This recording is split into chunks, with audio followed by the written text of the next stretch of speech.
আঘাত করা। কোরআন খুব কৌশলগত উপায়ে অন্য শব্দ কারিসা, যা দিয়েও দুর্ঘটনা বা ট্র্যাজেডি বোঝানো হয়, এই শব্দটা ব্যবহার করার পরিবর্তে মুসিবা শব্দটি ব্যবহার করেছে।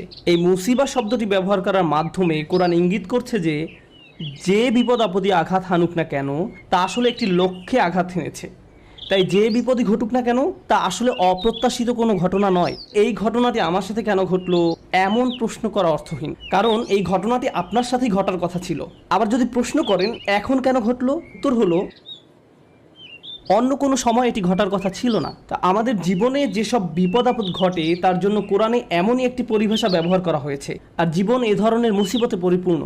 আল্লাহ আজ্জা ওয়া জাল্লা বলেন, লাকাদ খলাকনাল ইনসানা ফি কাবাদ, নিঃসন্দেহে আমি মানুষকে সৃষ্টি করেছি কষ্ট ক্লেশের মধ্যে। তাই এমনটি আসলে মানব জীবনের একটা অংশ।